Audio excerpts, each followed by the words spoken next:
नमस्कार मेरी soul family, कैसे हैं आप सुन रहे हैं आत्मा से परमात्मा तक। लास्ट एपिसोड में हमने सुना था कि कैसे विस्पी और रतु की मृत्यु हुई और वो कैसे स्पिरिट वर्ल्ड में पहुँचे। तो विस्पी ने बीच में कहा था कि वो हमें उच्च स्तर और निम्न स्तर जो स्टेजेस हैं, जो लोक हैं, उनके बारे में बताएंगे। और अगर लोक की बात की जाए तो ज़्यादातर लोगों को भी यही पता होता है, मुझे भी यही पता था कि स्वर्ग लोक और नर्क लोक होता है। और क्योंकि बचपन में ऐसे सुनते थे कि भाई पाप मत करो, गलत काम नहीं करो, किसी के साथ बुरा नहीं करो, नहीं तो तुम नर्क में जाओगे। और जो अच्छा काम करते हैं, जो अच्छे लोग होते हैं, वो हमेशा स्वर्ग में जाते हैं। तो मेरे सामने स्वर्ग की पिक्चर ऐसी होती थी जैसे कोई बहुत बड़ा सा महल, बहुत उसमें राजसी ठाट बाट होते होंगे। और नर्क मेरे लिए ऐसे था कि जहाँ कीड़े मकोड़े रेंगते हुए, गंदी सी मिट्टी, कुछ ऐसा पिक्चर थी मेरे सामने। खैर जब मैंने कुछ स्पिरिचुअल गुरुज से और टीचर्स से बात करी तो वहाँ मुझे समझ में आ गया कि 2 लोक नहीं, ये 7 लोक होते हैं। और विस्पी और रतु ने भी यही बताया है कि 7 लोक होते हैं और उनके कुछ स्तर होते हैं, कुछ स्टेजेस होती हैं। तो 7 लोक और तल कहा गया है। तो इन्होंने कहा है कि 7 लोक होते हैं और इनकी 10 स्तर होते हैं इसमें। और हर स्तर को इन्होंने बहुत अच्छे से एलेबोरेट किया है, तो वो भी मैं आपको आगे बताऊंगी। तो ये कहते हैं कि अगर आपकी किसी बीमारी से मृत्यु हुई है तो आपको आपके अपने लेने आते हैं, आपके अपने खास दोस्त या रिश्तेदार आपका स्वागत करने के लिए आते हैं। लेकिन अगर आपकी मृत्यु अचानक हो गई है तो आपके स्वागत में थोड़ी सी देर लग सकती है, यानी कि स्पिरिट्स थोड़ी सी लेट पहुंच सकती हैं। अब मृत्यु अचानक हो जाने में एक्सीडेंट से भी हो सकती है और सुसाइड केसेस भी इसी में आते हैं, जिसमें क्योंकि ये प्लान नहीं होता तो स्पिरिट्स को आने में थोड़ा सा देर लग सकती है। लेकिन आप भरोसा करें कि वे आएंगे ज़रूर, बशर्ते आप निम्न स्तर लोकों में ना हो। अगर आपने कोई बुरा काम नहीं किया, सिर्फ तब। उस स्थिति में किसी उच्च भली आत्मा द्वारा स्वागत किए जाने की उम्मीद ना रखें अगर आप पापी हैं, अगर आपने गलत काम किए हैं। और बुरी आत्माओं को कोई निम्न लोक का ही वहाँ से कोई निम्न लोक की आत्मा ही लेने आती है। चलिए जानते हैं कि ये सारे लोक कैसे होते हैं, पर उससे पहले मैं आपको ये बता दूं कि इन 7 लोक में से जो बीच का लोक है, यानी कि चौथा लोक, वहीं से हमारी मनुष्य की आत्मा की यात्रा, हमारा जीवन एज अ मनुष्य वो शुरू होता है। क्योंकि इसके ये बीच में है तो इससे 3 पहले हैं और 3 बाद में लोक। तो जो 3 पहले हैं वो नर्क हैं और जो इसके 3 बाद में हैं वो स्वर्ग हैं। और हमारा जो soul journey, soul purpose, soul mission है वो 7वें लोक तक पहुंचना है। तो आइए जानते हैं कि ये लोक किस तरह से डिवाइडेड हैं। हम और ये तो आपको पता ही है कि हम अपने कर्मों के हिसाब से हमारे को ये स्टेजेस मिलेंगी, जैसा हमने कर्म किया होगा। तो ये बताते हैं कि प्रथम लोक निम्नतम और सबसे अंधकारपूर्ण होता है और ये पृथ्वी के सबसे नज़दीक भी होता है। ये सबसे भयानक जगह होती है। यहाँ बंजर चट्टानें होती हैं जहाँ रेंगने वाले जंतु होते हैं, जो दरअसल विकृत शरीर, दुष्ट और कुविचारों से भरे मन वाली मनुष्य आत्माएं होती हैं। उनके शरीर हमारी तुलना में बहुत भारी होते हैं और वे बंजर इलाके में रहती हैं और आध्यात्मिक अंधेरे में चट्टानों पर रेंगती रहती हैं। वे कभी रोशनी की एक नन्ही किरण भी नहीं देख पाती।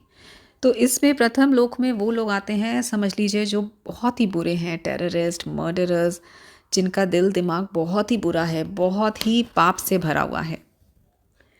इसके बाद स्टेज आती है जो दूसरा लोक, ये भी बहुत भयानक है, लेकिन यहाँ प्रथम लोक जितना अंधेरा नहीं होता और यहाँ रहने वाली आत्माओं के शरीर उतने विकृत और भारी नहीं होते। वे भी पथरीली गुफाओं में रहते हैं और एक दूसरे से बहुत घृणा करते हैं और बहुत ही गंदी भाषा का प्रयोग करते हैं। मतलब वहाँ रहना बहुत ही मुश्किल हो जाता है, वो एक दूसरे को भी नहीं रहने देते और उन्हें रोशनी या कोई भी अच्छी चीज़ नसीब नहीं होती।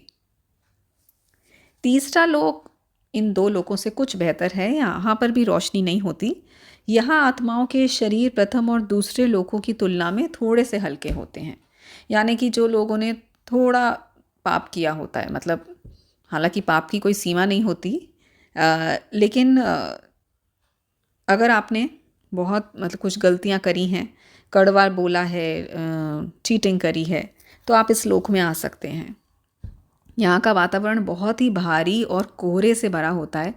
आत्माओं के शरीर देखने में मनुष्य की तरह लेकिन बूढ़े और अधूरे नज़र आते हैं।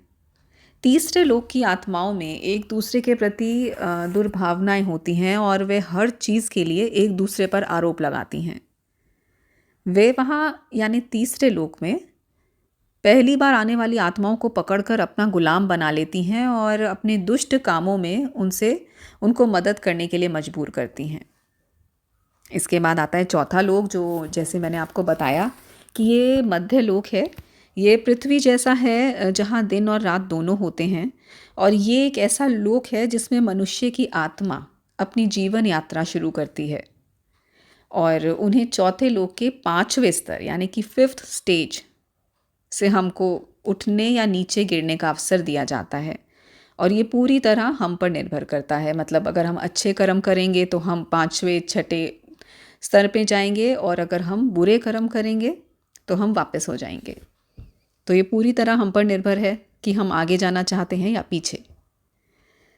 इसके बाद 5वें लोक की बात होती है कि यहाँ से स्वर्ग शुरू होता है, जो धरती के किसी सुंदर स्थान जैसा होता है। आकाश में हमेशा एक हल्की सी चमक रहती है। इस लोक की आत्माएं एक दूसरे की मददगार होती हैं। उनके शरीर काफ़ी हल्के होते हैं और उनमें कोई विकृति नहीं होती। छठा लोक ये बहुत ही सुंदर है। यहाँ खूबसूरत चमकीली हरी घास, पेड़ और ऐसे रंग बिरंगे फूल होते हैं जो पृथ्वी पर नहीं देख पाते। ये वाले लोक में धूप खिले दिन की तरह हमेशा रोशन रहती है। यहाँ आत्माएं लगभग पूर्ण होती हैं। उनके शरीर बहुत ही हल्के होते हैं और वे सब आपसी मेलजोल और प्रेम के साथ रहते हैं, एक दूसरे की मदद करते हैं और अपनी पसंद के काम करते हैं। यदि आप छठे लोक या उससे ऊपर हैं और आपका अवचेतन मन, मतलब आपकी अंतरात्मा, जो आपका वास्तविक आध्यात्मिक मन है, वो आपको पृथ्वी पर किए जाने वाले उन पापों को नहीं करने देगा जो आपको चौथे लोक से निम्नतर लोक में ले जाएं। इसके बाद आती है फाइनल स्टेज, 7वां लोक, लेकिन इसमें भी 9 स्टेजेस पार करनी है। 7वां लोक उच्चतम लोक है। पृथ्वी के लोग इसकी सुंदरता की कल्पना भी नहीं कर सकते।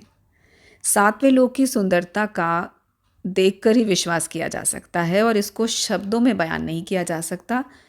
अब सोचिए कि ये सोल्स कह रही हैं तो कितना सुंदर होगा ना। बेशक ये लोग इतना सुंदर है कि इसके बारे में कोई सोच भी नहीं सकता। और इस लोक की आत्माओं के शरीर सबसे अधिक चमकीले, सबसे अधिक पूर्ण और युवा जीवात्मिक शरीर होते हैं। वो बादल की तरह होते हैं। यहाँ आत्माएं पूर्ण तालमेल और प्रेम के साथ रहती हैं और ये लोक स्वर्ग से भी बढ़कर है। फिर विस्पी और रतु कहते हैं कि 7वें लोक के बाद क्या है ये तो हम भी नहीं जानते। ठीक उसी तरह जिस तरह पृथ्वी पर रहने वाले लोग जीवात्मा जगत के बारे में ज़्यादा नहीं जानते। 7वें लोक के 9वें स्तर के बाद हम आत्माएं पृथ्वी पर पुनर्जन्म नहीं लेती, लेकिन हमारी आध्यात्मिक यात्रा जारी रहती है। तो यहाँ पर अब समझे आप कि आना जाना हमारा कब खत्म होता है इस दुनिया में, जब हम 7वें लोक के 9वें स्तर पर आ जाते हैं और उसके लिए वहाँ तक पहुँचने के लिए बहुत मेहनत करनी पड़ती है। इसके बाद ये कहते हैं कि 7वें लोक की आत्माएं लगभग पूर्ण और शुद्ध आत्माएं होती हैं, लेकिन यदि वे पृथ्वी पर पुनर्जन्म लेती हैं और उनसे छोटा सा भी पाप हो जाए तो उन्हें 5वें या 6ठे लोक में उतरना पड़ता है। इसलिए ये हमेशा हर एक आत्मा के अपने ही हाथों में होता है कि वे ईश्वर के सच्चे रास्ते पर चलते हुए उठें या पाप और अंधकार की दलदल में गिरें। यानी कि ये सारे हमारे ही कर्मों का फल है। हम इसमें ईश्वर को नहीं बीच में ला सकते कि उन्होंने हमारे साथ ऐसा कर दिया। ये हमारा अपने कर्मों का रिजल्ट है। जो भी हम धरती पर आकर काम कर रहे हैं ना, एक दूसरे के साथ व्यवहार कर रहे हैं, उन सब का लेखा जोखा ऊपर लिखा जाता है। इस लेखा जोखा की जो मैं बात कर रही हूँ, इसको भी हम आगे एक टॉपिक लेंगे। खैर, आज हमने ये जाना कि 7 लोग कैसे कैसे हैं, और अगली बार हम ये जानेंगे कि जो बुरे कर्म करते हैं वो नीचे स्तर पर तो जाते हैं, पर क्या कोई और तरीका है कि वो अ, उन आत्माओं का क्या होता है मतलब।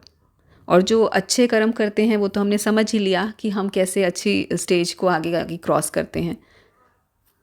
तो अगले एपिसोड में इसी टॉपिक को आगे बढ़ाएंगे, तो यूं ही बने रहिएगा। और मैं कोशिश कर रही हूँ कि आप तक हर चीज़ पहुँचाऊँ। आशा कर रही हूँ कि आपको पसंद आ रहा होगा। तो अगले एपिसोड में फिर मिलेंगे, तब तक के लिए नमस्कार।